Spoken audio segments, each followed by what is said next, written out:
السلام علیکم ناظرین، آج ہم جس شخص کے بارے میں بات کرنے جا رہے ہیں وہ عاصم جمیل کی طرح ڈپریشن کے مریض تھے۔ ذکر کرتا چلوں بلال پاشا۔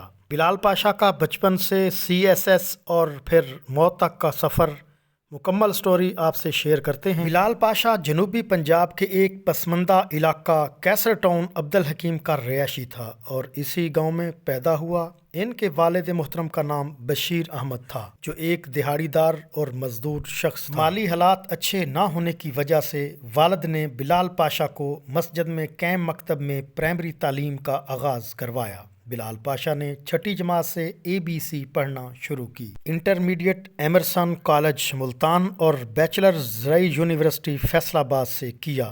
کسی کے وہم و گمان میں بھی نہ تھا کہ مسجد سے 5 جماعتوں کرنے والا بچہ کل کو مقابلے کا امتحان پاس کر کے CSP بن جائے گا۔ بلال پاشا نے کیریئر کا آغاز ایک پرائیویٹ نوکری سے کیا، لیکن والد کی خواہش پر گورنمنٹ سروس میں آیا اور پولیس میں سب انسپکٹر بھرتی ہو گیا۔ بعد ازاں مختلف سرکاری اداروں میں 16ویں اور 17ویں اسکیل کی ملازمت کرتے ہوئے 2018 میں CSS کا امتحان پاس کرنے میں کامیاب ہوا۔ بلال پاشا نے اپنے بیک گراؤنڈ کو چھپانے کی بجائے اپنے سفید داڑھی والے مزدور باپ کے ساتھ کھڑے ہو کر انٹرویو دیا اور پاکستان کے ان نوجوانوں میں امید کی شمع جلائی جو CSS پاس کرنے کو صرف ایلیٹ کلاس سے منسوب کرتے تھے۔ سلسلہ چل نکلا اور دیکھتے ہی دیکھتے ہزاروں نوجوان CSS کے خواب آنکھوں میں سجائے اس سفر پر گامزن ہونے لگے۔ لیکن عرفان خان نے کیا زبردست جملہ بولا تھا کہ جب ہم جیسوں کے دن آتے ہیں موت بیچ میں ٹپک پڑتی ہے۔ بلال پاشا کی زندگی کی شروعات ہوئی تھی اور موت نے آن دبوچ لیا۔ بلال کی موت کی وجہ بس ایک ہی تھی، سول سروس میں ملنے والے ڈپریشن۔ وہ جس سے بھی بات کرتا یہی کہتا کہ وہ یا تو نوکری چھوڑ دے گا یا خودکشی کر لے گا۔ بلال کی موت سے 2 باتیں عیاں ہیں، ایک ڈپریشن جان لیوا بیماری ہے، یہ ارب پتی باپ طارق جمیل کے ارب پتی بیٹے کو بھی دبوچ لیتی ہے، اور یہ ایک مزدور باپ کے افسر بیٹے بلال پاشا کو بھی نہیں چھوڑتی۔ دوسرا، ہمیں اپنے خوابوں کے پیچھے اتنا بھی نہیں بھاگنا چاہیے کہ ہمارے لیے پر ایک وکٹری ثابت ہو۔ فرانس کا نیپولین بوناپارٹ روس کو شکست دینے کے لیے اپنی 6 لاکھ فوجوں کے ساتھ آگے بڑھتا گیا۔ وہ جنگ تو جیت گیا تھا لیکن سرد موسم کی وجہ سے صرف 10,000 فوجیوں کو بچا کر واپس لایا۔ اب تک پیرس کا بھی محاصرہ ہو چکا تھا۔ بلال 17ویں اسکیل کی عام نوکری پہ رہتا تو شاید کبھی اس بریک وکٹری کا شکار نہ ہوتا۔ کسی نے کیا خوب کہا ہے، جس کی طلب میں تڑپ رہے ہو وہ مل بھی گیا تو کیا کرو گے؟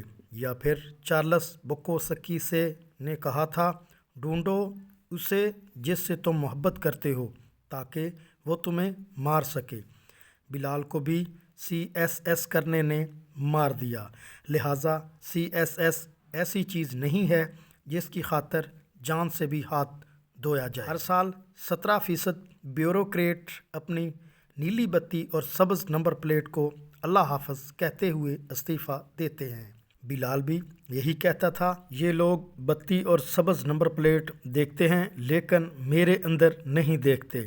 اب قیامت گزر چکی ہے۔ آج کی رات بلال کے بارش والد کے لیے بہت بھاری ہے۔ آج وہ اپنے ناتواں ہاتھوں سے اپنے لخت جگر کے سونے جیسے جسم کو سپرد خاک کرے گا۔ آج کی رات بہت طویل ہے، بہت کٹھن، ہر طرف چیخ و پکار ہوگی۔ بلال کی میت کو روکا جائے گا لیکن جانے والے کو کوئی روک نہیں پایا۔ آج رات تو ہوگی لیکن اس کی سحر نہیں ہوگی۔ جب صبح کا سورج طلوع ہوگا تو اس کا بارش باپ گلیوں گلیوں صدائیں لگاتا ہوا اسی مسجد کے صحن میں جا پہنچے گا جہاں سے بلال نے اپنی زندگی کا آغاز کیا تھا، لیکن اب کی بار وہ میسر نہیں ہوگا۔